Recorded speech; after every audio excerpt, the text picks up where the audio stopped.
the few folks that joined us last month. That was really cool to just have an opportunity just to check in. And so today's meeting, the focus will be identity, intersectionality, and oppression. Thank you. As always, we want to start off by acknowledging that UCLA is a land grant institution. And so as part of the UCLA History and Geography Project, we acknowledge the Tongva Gabrielino people as the traditional caretakers of the unceded land originally known as Tovangar, currently from the Los Angeles Basin to the Southern Channel Islands. And as we were thinking about switching up our intro pictures, as we do each time to kind of match our theme, we really thought about images that tried to capture our intersections of our various identities. And so for myself, that's a picture of my mom and I. Her birthday is in October, so that was like her birthday gift. And for Halloween, which it all kind of goes together, we dressed up as La Selecta, so the Salvadorian national soccer team. And I think it speaks to me as a daughter, also as a migrant. And then the image that I gave her is of Monsignor Romero, who was the archbishop that was killed in El Salvador. It's our patron saint, and she's a devout Catholic. So my image is one of family and doing things with family. My son, my sister, my brother-in-law, nephew are there. And it also has a picture of a butterfly, which is very much something that I consider an animal I'm connected to. This picture kind of shows just how much it's important to me, how much it's part of my culture, how much it's part of what I very intensely care about. I was looking for a huge picture of like all 400 people, but I couldn't find any picture like that today. So this is my micro family. These are the folks that I spend a lot of time with and care about. Dominique. Yeah, so I'm Dominique Williams. I'm from the UC Davis History Project, and I want to acknowledge the traditional stewards of the land near Davis, the three Winton tribes. And in my picture, I just took this picture right outside of a classroom teaching summer school. And I thought, this is a cool picture of me because it is like very representative of so many aspects of my identity. And so going into today's session, I was thinking about the way that I'm like my politics, my religious background, my cultural background, my hairstyle, the like shirt and handmade earrings that I'm wearing, like all of them kind of show some of like who I am or who and how I like to present myself like into the world. And we all kind of do that. And I think as we go through today's session, hopefully we're also thinking about like how we present too. Thanks, Michael. I always love you got the Angela Davis vibes. Goal. awesome. So just as a quick reminder that the grade group website is available to you all. So all the resources from the various meetings are there, and we update it after every meeting. So it's up to date up until today. And just as a quick refresher of where we've been, we've had 3 different meetings. And in our October meeting, if you remember, it was about exploring the foundations of ethnic studies, of like the timeline, but also like our vision of ethnic studies that involves focusing and centering our community and our identities, and then also building up our capacity through learning various content, whether that be pedagogy or theory. And then in November, we took a deeper dive to kind of into ourselves, right, with the different levels of identity and how that shows up in our teaching and in our work in ethnic studies, but also looking at various definitions of ethnic studies. And in December, the focus was on the importance of community. So we had that example from Ventura Unified of how they included community into their planning. And then we also looked at, took a deep dive into the oral history narrative project. And all of those meetings, including the one today, I think one of the grounding theories that keeps coming up from us is the 4 tenets of ethnic studies that comes from that particular reading. So we've always come back to that reading in our different sessions, and we'll come back to it at the end of this session as well. Awesome. And so our agenda for today is, again, starting off with some identity work, trying to model that at the beginning. We're talking about ourselves, but we'll give you all an opportunity to do the same. We are going to do, like I said, a focus on intersectionality, and our readings for today will be on various types of oppression.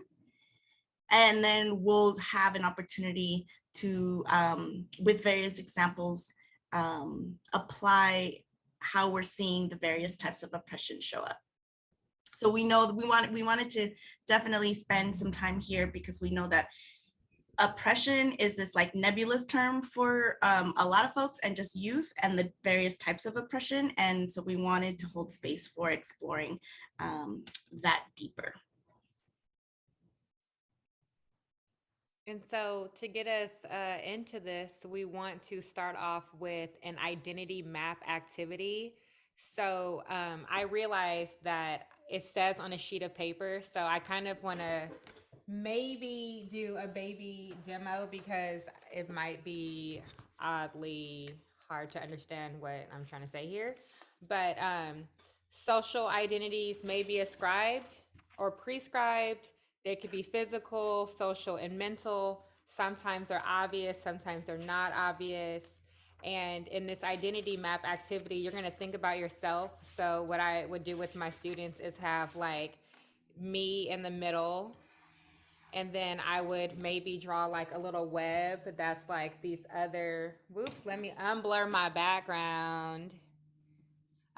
These like aspects that make up my identity of like who I am as a person, right? So we want to give y'all a moment to do this yourself and kind of think about like all of the things that make up you. So making yourself into a baby identity web. Let's take 2.5 minutes. Set a timer for 2 minutes and 30 seconds. On it. On it.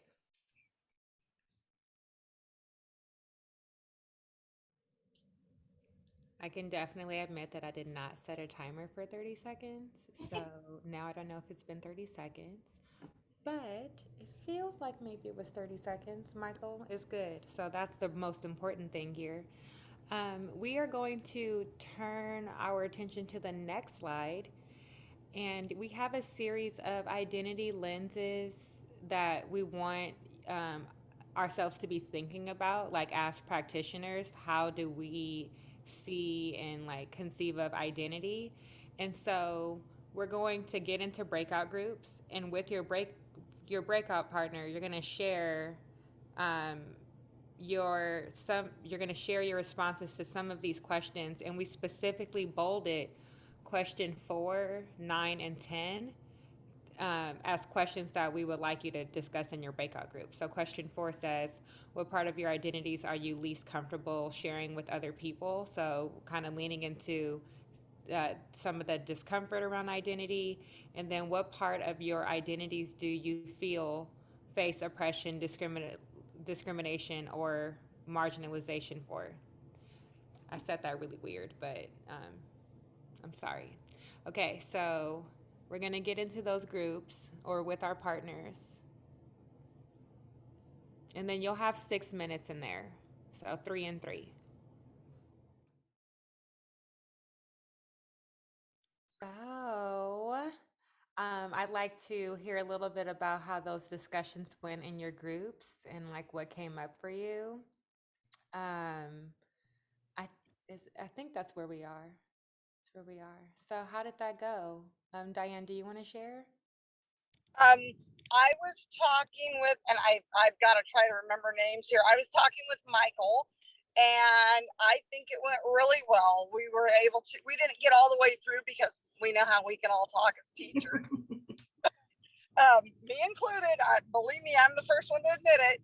But I think it was really cool because we admit, when we look at those questions, and we're able to open up to our students on things that have maybe been things we had to look through. They can identify with us more, and if we face struggles and adversity, then sometimes it might be something they're struggling with and just don't know how to approach an adult about it, or then they can feel that connectiveness to us and be able to have somebody to open up to, which was something that Michael has found with several of his students, and it's been eye-opening and changing for some of his kids, and I think that was absolutely amazing.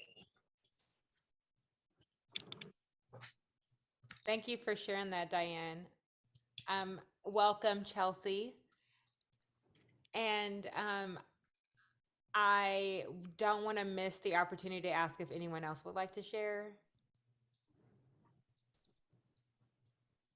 Well, I don't want to put Michael on the spot, but I'm so intrigued about like what that vulnerability has meant for him and his teaching.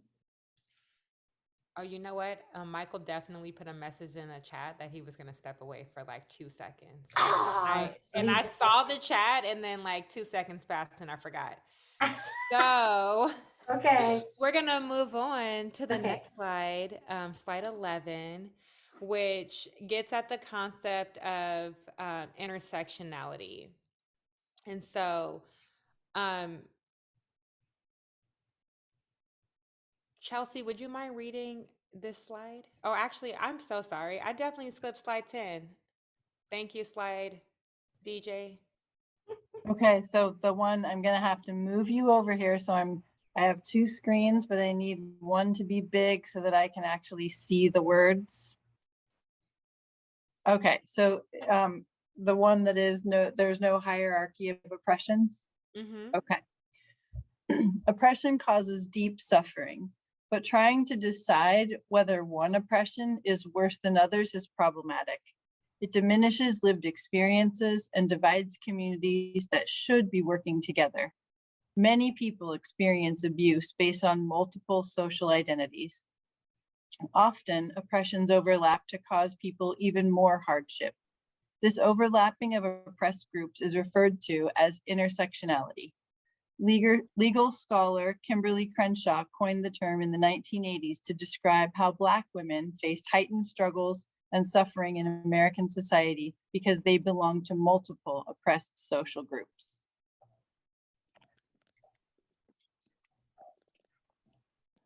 And so here's a picture of Kimberly Crenshaw, the legal scholar. And it says, intersectionality theory suggests that liberation from oppression cannot be achieved without attending to the many strands of oppression at work, including racism, sexism, homophobia, and poverty. Intersectionality draws attention to invisibilities that exist in feminism, anti-racism, and class politics. So obviously, it takes a lot of work to consistently challenge ourselves to be attentive to the aspects of power that we don't ourselves experience. Intersectionality resists the tendency to rank oppressions or understand them as separate from each other. And so we looked at our identities, and sometimes those identities help us understand the ways in which we experience oppression. So when it comes to sexism, for example, like non-men would experience that aspect of their identity as oppressive. Next slide. And so we want to do an exercise from Learning for Justice. And we want to think about how does intersectionality play out with the 3 characters in this video. And we're going to discuss these 5 questions after the video. Whoops. Intersectionality. Have you heard this word before? Even if you have, you might not know what it means. Let's take a look at it. The first part's easy enough. Intersection, a place where things come together. Intersectionality refers to the reality that we all have multiple identities that intersect to make us who we are. It also gives us a way to talk about oppressions and privileges that overlap and reinforce each other. This term dates back to the 1980s and legal scholar Kimberly Crenshaw. she noticed that we didn't have an effective way to talk about how the experiences of Black women are different from the experiences of Black men and of white women. How? Black women endure both gender discrimination and racial discrimination. Over the last 30 years, scholars, educators, and activists have expanded the use of the word intersectionality to talk about identities beyond race and gender. Let's look at a few examples. Jerry has a disability and his family lives below the poverty line. He is the oldest of 10, which requires him to do a lot of caregiving and sometimes keeps him out of school. No one in the school counseling office has talked to Jerry or his parents about his plans for after graduation. He has applied for several jobs, but never gets called back. Fatima is Muslim and recently came to the United States from Somalia. She finds that many people at her school make assumptions about her values and abilities before they speak to her. Many of her classmates think she shouldn't be at their school at all. Greta comes from an affluent family. Both her parents and grandparents went to college, and her father owns a successful business. She doesn't think about her identity very often, but she does think of herself as someone who will go to college and get a good job once she graduates. Think about Greta's situation as opposed to Fatima's or Jerry's. Fatima and Jerry are members of marginalized groups. They don't get to choose whether or not to think about their identities. Greta, on the other hand, can ignore intersectionality if she wants to. Life isn't the same for everyone, even for people who share identity characteristics. By adopting an intersectional lens, we have a better opportunity to understand why and to change the institutions that help and harm us based on who we are. Want to learn more? Read our story, Teaching at the Intersections. I got really caught up in the video and was like, oh, have I used that resource? So I would like to get back into those questions, starting with like, I think we can skip the first one on what intersection means, unless someone, actually, let's get into it. Or if someone could maybe paraphrase like what intersection means to you or intersectionality.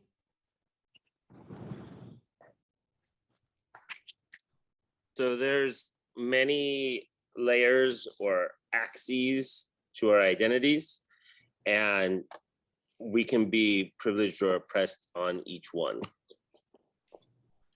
Awesome. They can also, oh, sorry. Go ahead, Michael. That was Daniel. But they can also work in tandem to exponentially increase the effects of one or the other, depending on what we're looking at. Do we, does anyone want to add to that, or maybe add to how that helps us understand Kimberly Crenshaw's definition? Can I ask if for like just making sure I have a simplistic definition, because I'm working with elementary people and it's got to be super clear because they feel intimidated by this. So is it correct to say more than one identity group? Is that too simple?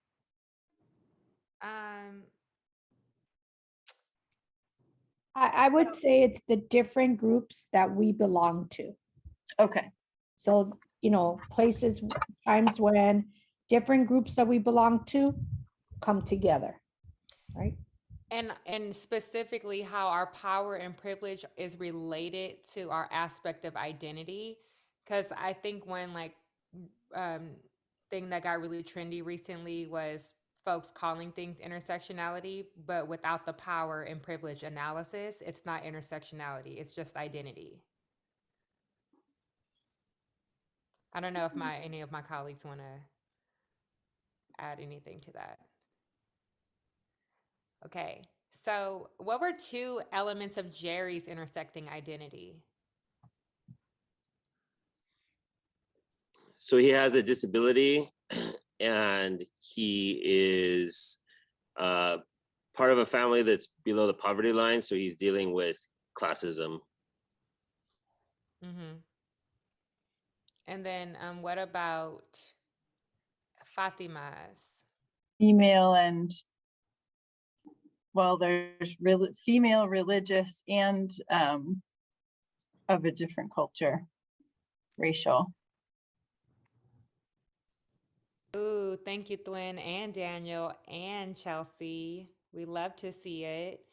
And then finally, what about Greta? Or how does Greta's story compare and contrast with Jerry and Fatima's?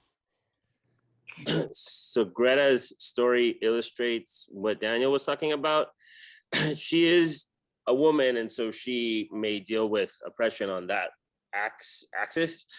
But the fact that she's affluent and white and has educated family members will make her experience of sexism probably, I don't want to say like better, because it's not better, but it will be less stressful, most likely, for her to deal with that element of her identity and oppression than it will for Fatima, for example, who's like, that's what Kimberly Crenshaw was saying, is that Black women are dealing with the double oppression of sexism and racism.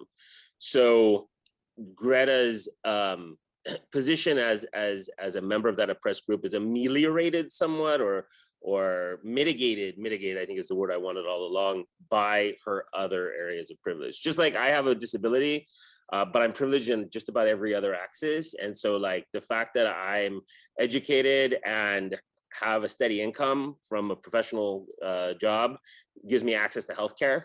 And because I'm white, doctors take me more seriously. And so like my disability is less debilitating to me than it might be for someone who's Black and living in poverty.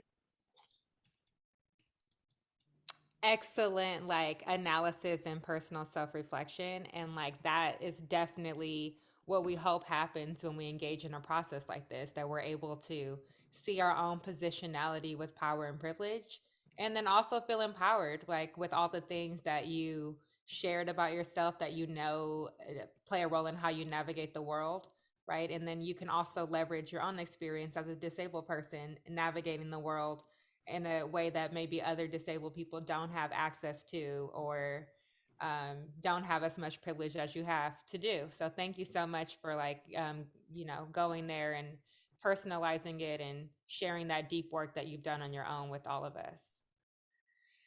And I just want to second the notion of like healthcare as a privilege, because that came up in my conversation with Amparo as well. It's like having that access is like tremendous, and that there's certain things and privileges that we have that do mitigate some of the harm that we experience. So I just want to appreciate that. And so we wanted to do that work and go there and then come back with another opportunity for self-reflection, where we think about how might we identify or modify, how we might modify our identity map. So now that Michael has given us like his deep analysis of his own like race and class and ability grouping, how might you include these other aspects of your identity like on this slide? Wonderful. So we want to start moving into talking about what we think is very important in terms of the 4 eyes of oppression. And we also found another reading for us to think about in terms of systemic oppression in our country in particular, but these can also be applied globally. And so this is a graphic of the 2 readings that you're going to be doing, first individually and then talk with your partner. And we're going to have a partner A is going to read the lens of systemic oppression. And when you go into your groups, you can decide who's partner A and who's partner B. We're going to give you about 6 minutes to read. And then we will put you, we will send you a little message to tell you what questions to discuss. But let me tell you that as you read, think about what the 4 systems of oppression you're reading is identifying. And then think about, how do these readings help you to think about how these are manifested in real life? And then when you go into your groups, to talk to your partner, I'm sorry, you're already going to be in groups. You're going to be talking about the similarities and differences that you see from these two readings, and think about how these can be applied to your practice. So Can we I let was you? just going to say, does anybody want to say? Yeah, so the problem that like I've noticed at my school and I've talked about with colleagues who are also ethnic studies teachers in my school is that this is a real intersectional problem, is that in my district, we're a predominantly Latino district, and we have representation, right? We have predominantly Latino leaders. There's a lot of misogyny because the majority of the leaders are male. Even I've noticed that even the women who become leaders are they tend to be bullies, right? So they kind of internalize the oppression and then act it out on others, and that women leaders who are more what I would say like more emotionally intelligent, maybe would be a good way of putting it, tend to be marginalized and ignored, and they end up leaving and going to other districts, and we lose their leadership. And so we have this situation where like Latinos in power are basically oppressing other Latino children, right? And so I have a hard time getting my head around how you make a change in that, because on the surface, it's like, oh, great, right? Like, and a lot of the people in power are actually graduates of the district. So it's like, oh, they're graduates of the district. The leadership looks like our students, but they're entrenched in these like colonized systems that that are not working for the majority of our students. So that's kind of like, I don't know if that's like discussion for next time since I have to run, but that's like the big knot of oppression and intersectionality that I'm kind of trying to understand. How do I address that as a leader and an advocate for students is kind of my issue. And I'm sorry to like say that and then take off. I have to chair another meeting in a little bit. Thank you so much for joining us. I think you're right on point in terms of that discussion about internalizing, right? And what does that mean when we internalize and we don't have the ability to reflect and to sort of let go of those things, at whatever levels that we are at. And so it's important to recognize those and identify those and think about, as an educator, a teacher leader, am I perpetuating some of those? And how do I reflect on those and think about them? Positionally, it's a little hard for me as a white teacher, right? So I need to be very intentional about how I approach these situations. Thank you, everyone. I have to run, but I will see you next month. Wonderful. Thank you so much. Thank you.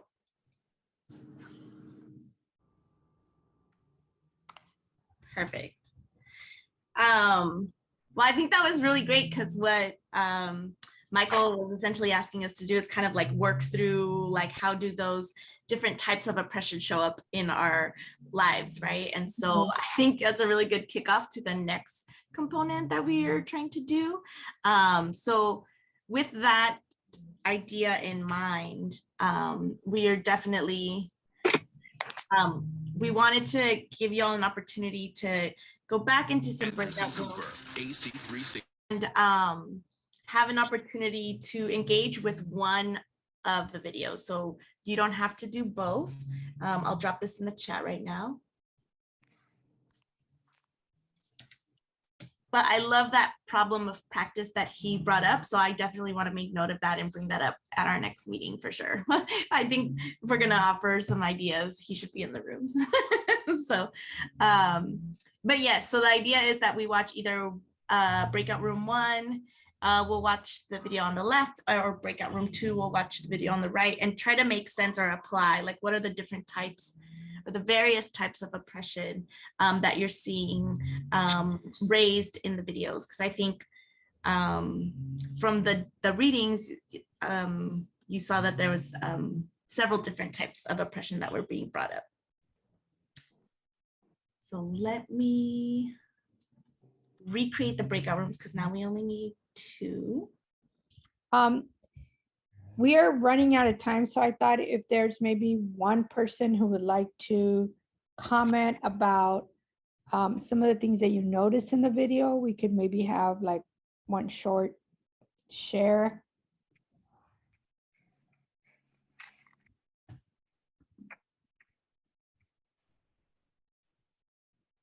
So I can share. In our group, we watched the Anderson Cooper video, and we observed that all four eyes of oppression were very easily observed. I saw. I mean, we saw all four of them applied, but I personally saw ideological and internalized being the most, I don't know, present in the video. And Dominique made a really good point about privilege being a two-sided coin, or was that terminology used? Two-sided coin, or yeah, and that you can internalize the things that you have as normal, and without realizing that you're, and at the same time internalize people. Oh, sorry, I'm a little frazzled today, but you can internalize the things that you have as being normal, but you can on the contrary, people can also internalize being oppressed and not having these things in their lives. Yeah, definitely. See, you were fine. Frazzled, you made sense. We got you. Did anyone from the ability group want to share? One of the things we were talking about from the video that we saw was talking about just how people look at people. So when she was talking about having neck surgery to straighten her neck, when it was more about cosmetics and how she looked than how she felt and what her potentials were, you know, we don't always think of that, but there is with medicine. It's like, is it for the health or is it for appearances? Yeah, absolutely. I think, Cindy, are we gonna? We can jump on to the next example. Okay. So I think I didn't pay Diane for this, but thank you, Diane, right? If we think about how having this lens of systems of oppression can help us dig deeper into ethnic studies content, we wanted to share this example, right? I think all of us at one time or another have highlighted Harriet Tubman's story, right? And the fact that she is this incredible social justice warrior and civil rights leader. And I think that one of the things that happens is that her disability becomes invisible, right? The fact that she has seizures, she suffers from narcolepsy, and it coincides very much with the way that many times people with disabilities, their talents are then exalted, right? And then seen as this gift or this miracle. And we kind of ignore that, in fact, she has these things because she was hurt by the people who had enslaved her, right?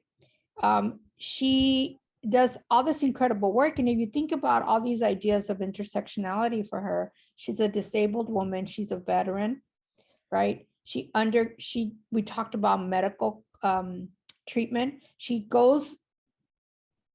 receives medical treatment without anesthesia, right? She is not recognized as a veteran, even though she leads the Combahee raid, freeing slaves. And later on, she ends up getting the pension, but she's a suffragist. And in the end, she dies a very impoverished life. She has to go to Canada because she's under threat of violence. And then she comes back to the United States.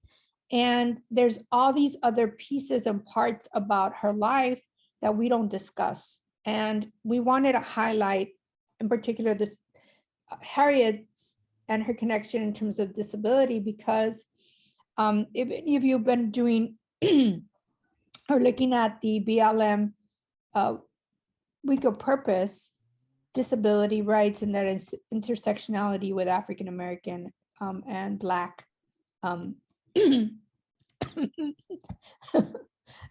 Black folks is very much highlighted there. You will see in your resources, let me go back real quick. In your resources, we have linked some African-American and disability history from the Disability History Museum. We've linked past and current Black disability activists and some general disability history. And we think that those of you who would love to explore that a little bit more can go to those resources. They're linked in the folder for you. They'll be there for you to check out. And there were some additional slides. And what I just did was I wrote some explanation of the slides there for you. All right. Sorry, we're rushing. I think we are solidly back on schedule now. And I want to just kind of bring us back to like, what did we do today and why did we do it? And so from our first sessions, we identified that Cindy grounded us with this paper, Ethnic Studies with K-12 Students, Families, and Communities. And in that paper, they outlined 4 tenets of ethnic studies. And today we really wanted to focus on the second tenet, which was moving toward anti-essentialist representations of racialized communities. So in other words, we want to complicate the idea that racialized people are monolithic, and we want to see their identities as complex and intersectional. And so knowing that identities are not based on the social construction of race, but that there are multiple intersections, like what Amparo just shared with us. So Harriet Tubman is a Black woman. She's also an enslaved person. She's also a woman. I even just like unintersected her or like overdid it, but she's Black and a woman and enslaved, right? And a disabled person.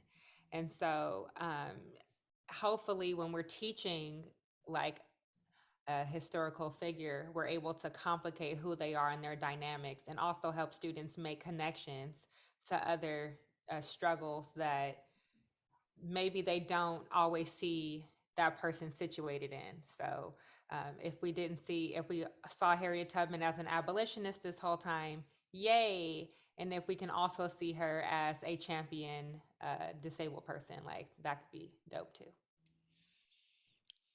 Comments, questions, anyone? Or on any part of today's session? Well, if not, we can show some of those resources that Amparo was talking about. I would have to. So when this is posted, we'll be able to see this, that Amparo's are you gonna click it? I'm going to click it, but I have to fix it, so I apologize. So Amparo kind of explained her thinking behind the slides and put the links to the resources in the slide and broke those down. So Amps, could you actually go back to the slideshow? Yes. There we go. So if we go to the next slide. I'll show you. Animations too? Yes. The slide, you will be able to look at different times in history when disability and the idea of Blackness has intersected, and the implications for with the Black community in the US in particular. I didn't do global, I kept it to the US. And these are some quotes from various of the sources that I shared with you. And then this is a video from Carrie Gray speaking about intersectionality, for slide 27. And then slide 28 is more contemporary. It's quotes and situations that have occurred since 2016. And it talks about a particular group that I think is a great group for you to share with students. It's called Advance Your Leadership Power. It's a group of young disabled activists in the Black community who are trying to come together and impact policy, right? And one of the policies they care the most about is making sure that there's a social worker that goes out with policemen to calls. and I'll give you my disclaimer. The reason I know a little bit more about this than the average, bear, I would say, is because my son is a young man who has a lot of medical issues, one, and two, he's someone living with disabilities and on the spectrum. And so a lot of my interest and research comes from that. And if that's something you're interested in exploring a little bit more, just send me an email as well. Okay. I think we have one more. Yes, perfect. When's our next meeting? I forgot to put it on there. Oh, I was about to type it in. So it's March 3rd. Wonderful. But yeah, I think that's this last slide. Taking a moment to reflect. If you want to send out appreciations to anyone in the last few minutes that we have. And just a big thank you again for joining us and for continuing to show up. We know the sun's out now in the afternoon, so folks want to be outside, and I totally get that. So thanks for rocking with us.